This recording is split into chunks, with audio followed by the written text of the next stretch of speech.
Hello students, हम लोग exercise 13.4 पे और क्वेश्चन नंबर है 41। क्या कह रहा है? In figure 13.101 O is the centre of a circular arc. देखिए ओ क्या है? सेंटर है सर्कुलर आर्क। ये सर्कुलर आर्क है क्या? ये सेमी सर्कल है।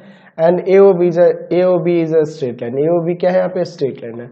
Find the perimeter and the area of the shaded region correct to 1 decimal place. और यह कह रहा है कि टेक पाई इक्वल टू में 3.142। देखिए क्या कह रहा है कि इस शेडेड रीजन का पेरीमीटर और क्या निकालना है जी?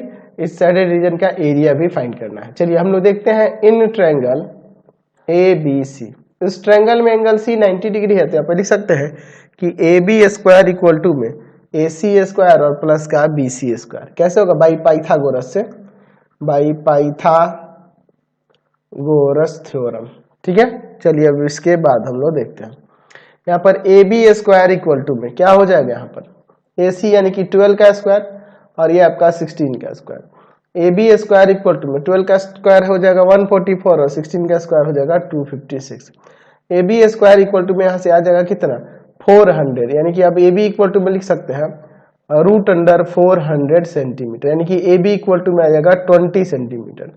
ठीक है, तो जब ए बी का वैल्यू 20 आ गया तो हमारा रेडियस क्या हो जाएगा इस सेमी सर्कल का? रेडियस ऑफ सेमी सर्कल क्या हो जाएगा?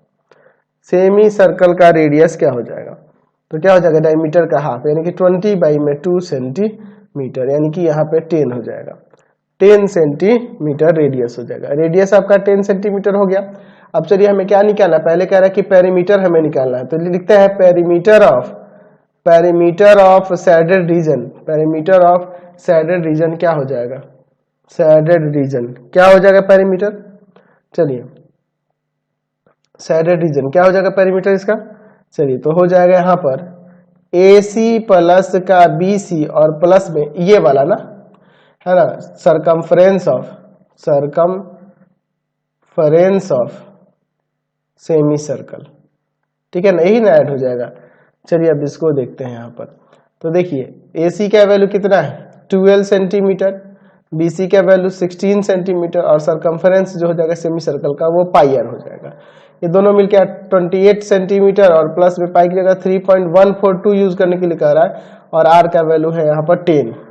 आर का वैल्यू है 10 सेंटीमीटर, है ना जी। चलिए अब इसके बाद देखते हैं यहाँ पर 28 सेंटीमीटर और प्लस का यहाँ पे हो जाएगा 31.42 सेंटीमीटर। तो अगर आप 31.42 में अगर 28 को ऐड करेंगे तो यहाँ पे आ जाएगा 59.42 सेंटीमीटर। ये आपका क्या हो जाएगा? ये आपका आ जाएगा पेरीमीटर ऑफ शेडेड रीजन। अब पेरीमीटर ऑफ शेडेड रीजन तो निकाल दिया, अब हमें क्या करना है? इसका एरिया भी निकालना है, एरिया ऑफ शेडेड रीजन। तो इस सेमी सर्कल के एरिया में से इस ट्रायंगल का एरिया सब्ट्रैक्ट कर देंगे। यहाँ पे लिखते हैं सेकंड नंबर में एरिया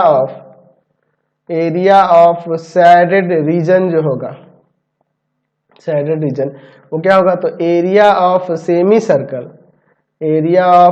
सर्कल माइनस में एरिया ऑफ ट्रायंगल ABC। चलिए अब इसके बाद देखते हैं यहाँ पर क्या हो जाएगा। एरिया ऑफ सेमी सर्कल क्या हो जाएगा?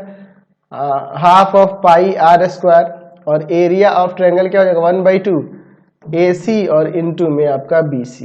ये ना हो जाएगा जी, बेस इंटू हाइट। AC है ये बेस और ये हाइट ले लेते हैं BC। चलिए अब इसके बाद देखते हैं AC इंटू में BC, है ना जी।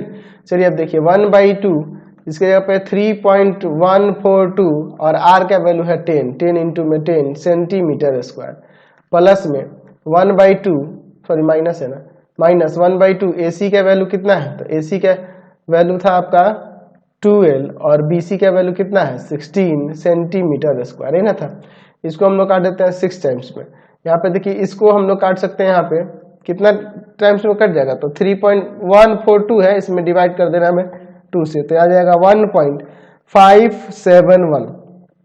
मल्टीप्लाई करेंगे 100 से तो यहाँ पे आ जाएगा 157.1 सेंटीमीटर स्क्वायर। माइनस में यहाँ पे क्या हो जाएगा आपका 96 ना जी।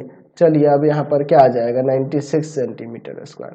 तो इसमें से इसको सब्ट्रैक्ट कर देते हैं, तो कितना आ जाएगा सब्ट्रैक्ट करने पे? 157.1 में से हम लोग कितना 96 को सब्ट्रैक्ट कर देंगे तो यहाँ पे आ जाएगा आपका 61.1 centimetre square area of the shaded reason हो जाएगा। चलते हैं नेक्स्ट क्वेश्चन पे। क्वेश्चन नंबर 42 देखिए। In figure